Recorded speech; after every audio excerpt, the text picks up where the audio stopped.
Hello welcome back traders. चलिए देख लेते हैं आज बैंक निफ्टी का प्राइस एक्शन क्या था और हमें मार्केट से क्या क्या सीखने को मिला। आज किस किस जगह पर मैंने ट्रेड प्लान किया था और किस तरीके का दिन हमें देखने को मिला।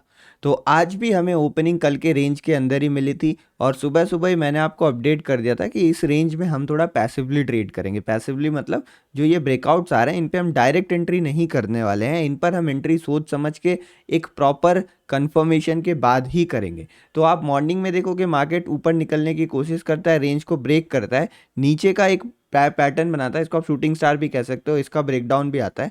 लेकिन मार्केट में फिर नीचे गैप फिलिंग का एक सपोर्ट भी था, जैसा कि हम लोग को बहुत पहले से मालूम है और मैं बहुत दिनों से कोर्स में डिस्कस करते आ रहा हूँ कि ये जो गैप्स होते हैं वो हमारे लिए एज अ सपोर्ट और रेजिस्टेंस की तरह काम करते हैं। तो यहाँ पर आप देखो किस तरीके से यहाँ पर सपोर्ट लेके एक डब्ल्यू पैटर्न जैसा फॉर्मेशन किया, लेकिन वहाँ पर भी ट्रैप करा गया। यहाँ पर ट्रेंड लाइन का भी ब्रेकआउट था और यहाँ पर ट्रैप किया गया, ऊपर रेजिस्टेंस पे मार्केट फंस गया। इसको हम टिपिकल साइडवेज मार्केट का नेचर कह सकते हैं। साइडवेज मार्केट में जो बिहेवियर होता है वो इसी तरीके से ही होता है।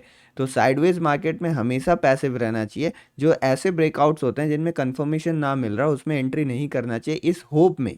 यहाँ पर बहुत लोग इस होप में ट्रेड लेते हैं कि मार्केट निकल जाएगा, मार्केट इस बार तो पक्का निकल जाएगा। तो ये वाली जो हमारी सोच है वही हमें कई बार लॉस करवाती है, और लॉस छोटे नहीं होते, इस सिचुएशंस में लॉस बड़े होते हैं, क्योंकि प्रीमियम में स्पाइक आ चुकी होती है और टॉप के आसपास जाके हमारा बाई ऑर्डर लग रहा होता है, और जो फॉल होता है वो काफ़ी ज़्यादा शार्प रहता है, बड़े लॉसेस देखने पड़ते हैं। क्यों? क्योंकि हम इस उम्मीद में ट्रेड लेते हैं कि मार्केट निकल जाएगा, बट मार्केट निकलता जब तक नहीं है तब तक हमें एंट्री नहीं करनी चाहिए। जैसे कि ये रेंज बनी हुई थी, आप देखोगे ऊपर मैंने रेड लाइन बना रखी है, मैंने ये वाली रेंज आपको मॉर्निंग में भेजी थी और मैंने एक्सट्रीम लेवल यहाँ पर मार्क किया हुआ है। तो इस एक्सट्रीम लेवल की इंपॉर्टेंस क्या है कि इसके ऊपर मार्केट नहीं निकलता है तब तक मार्केट इस रेंज में ही है। फिर आप देखो यहाँ पर एक रेंज बनती है, डब्ल्यू पैटर्न जैसा फॉर्मेशन होता है, ब्रेक करके ऊपर की तरफ निकलता है और ऊपर भी ट्रैप करके यहाँ पर एक रेंज बना देता है।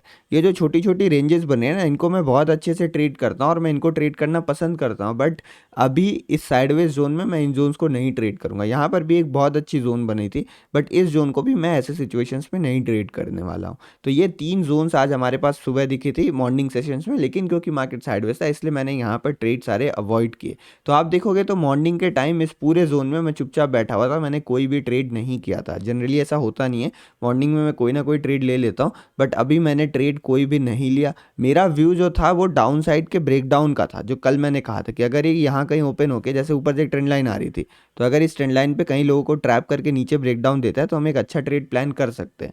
बट क्योंकि मार्केट फंस गया इसलिए मैंने अपना वो वाला प्लान ड्रॉप कर दिया और अब मैं नेक्स्ट प्लान की तरफ बढ़ रहा था कि मार्केट जब निकलेगा तो हम प्लान करेंगे कहीं पर। अब बात आती है, मार्केट यहाँ पर ये वाले ट्रायंगल पैटर्न को ब्रेक करके नीचे की तरफ आता है, यहाँ पर सस्टेन करता है, और सस्टेन करने के बाद जब मार्केट में ब्रेकडाउन आ रहा था तो मैंने टेलीग्राम पर एक पोस्ट डाला था कि मे बी ये ब्रेकडाउन फेल हो सकता है और यहाँ पर लोगों को ट्रैप करके एक अपसाइड हमें स्पाइक देखने को मिल सकता है। मैं ऐसा इसलिए कह रहा था क्योंकि यहाँ पर मार्केट का जो सपोर्ट था वो दूसरी बार टेस्ट हो रहा था। फर्स्ट सेकेंड टाइम यहाँ पर ये सपोर्ट टेस्ट हो रहा था, सेकेंड टाइम किसी सपोर्ट के ब्रेकडाउन के चांसेस उतने ज़्यादा नहीं रहते हैं। और मार्केट आप देखोगे तो कहीं ना कहीं ऊपर से आ रहा था, मार्केट एकदम टॉप से गिरते गिरते नीचे आ रहा था, तो यहाँ पर मार्केट को ऑलमोस्ट एक आध घंटे रुकने की ज़रूरत थी तो एक प्रॉपर ब्रेकडाउन देखने को मिलता। बट मार्केट ड्रिफ्ट करते करते रेड कैंडल्स बनाते हुए नीचे आ रहा था, तो एक्सपेक्टेशन थी कि मार्केट में एक बाउंस देखने को मिलेगा, जो कि आया बाउंस। और आप देखोगे इतनी बड़ी जो रिकवरी आई, इससे मैं एकदम सरप्राइज नहीं हूँ, ये मेरे लिए एक्सपेक्टेड रिकवरी थी। इस कॉल साइड में भी मैंने दो तीन ट्रेड किए छोटे छोटे, मैं आपको भी बताऊंगा, लेकिन ये वाला पूरा एक्सपेक्टेड मूव था। अब देखो होता क्या है, यहाँ पर ब्रेकडाउन तो आ गया, बट इस ब्रेकडाउन को मेरी एक स्कैल्पिंग स्ट्रैटेजी है उसकी मदद से मैंने कैप्चर किया, 90 डिग्री स्ट्रैटेजी है। तो इस स्ट्रैटेजी की मदद से, जिसको मैंने कोर्स में बहुत ज़्यादा डिटेल में डिस्कस किया हुआ है, तो 90 डिग्री स्ट्रैटेजी से एक अच्छा खासा प्रॉफिट मुझे नीचे के लिए मिल गया, बट मेरा व्यू डाउन साइड का नहीं था यहाँ पर, तो इसलिए मैंने डाउन साइड में कोई प्रॉपर ट्रेड नहीं लिया, मैं डाउन साइड में स्कैल्पिंग के ट्रेड्स ही ले रहा था केवल।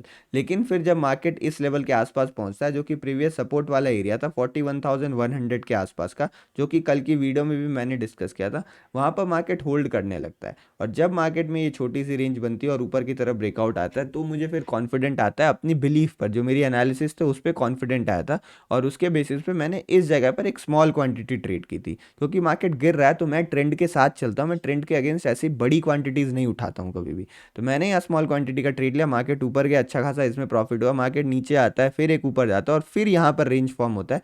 तो इस रेंज का जब ऊपर की तरफ ब्रेकआउट है तो मैंने थोड़ी ज़्यादा क्वांटिटी ट्रेड की, मतलब जो मैं प्रॉपर क्वांटिटी का ट्रेड करता हूँ वो मैंने फिर इस जगह के आसपास लिया।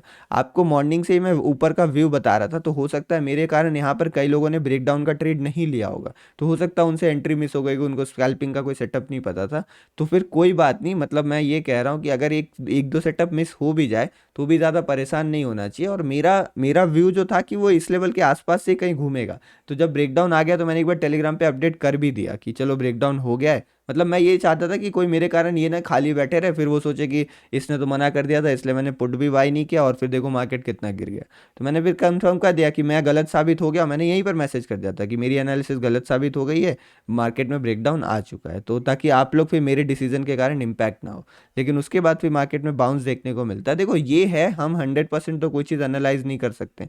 अब मेरी एनालिसिस थी कि मार्केट अप ट्रेंड में है, अप ट्रेंड में नीचे की तरफ ब्रेकडाउन आ रहा है, सेकंड टाइम ब्रेकडाउन आ रहा है, ऊपर से आ रहा है, तो मुझे बहुत सारे फैक्टर्स ये इंडिकेट कर रहे थे कि ब्रेकडाउन के फेल होने की प्रोबेबिलिटी ज़्यादा है इस जगह पर। तो मैंने एक पोस्ट लिख के डाल दिया, बट हमेशा तो सही नहीं हो सकता, और सही होने की बात भी नहीं है, यहाँ मैं सही तो हुआ बट थोड़ी लेट से मेरी बात सही हुई, मेरी एनालिसिस सही, मार्केट थोड़ा ज़्यादा फिसल गया। At the end market supreme है, हम केवल एनालाइज कर सकते हैं और अपनी एनालिसिस के बेसिस पे ट्रेड ले सकते हैं, लॉस प्रॉफिट तो मार्केट हमें देता ही है। तो ये आज का पूरा कुल का मतलब पूरे दिन भर का हालचाल था। बाकी आगे क्या होने वाला है उसके लिए मैं वीडियो डाल के आपको भी अपडेट कर दूंगा कि कल हमें किस तरीके से अपना ट्रेड प्लान करना है।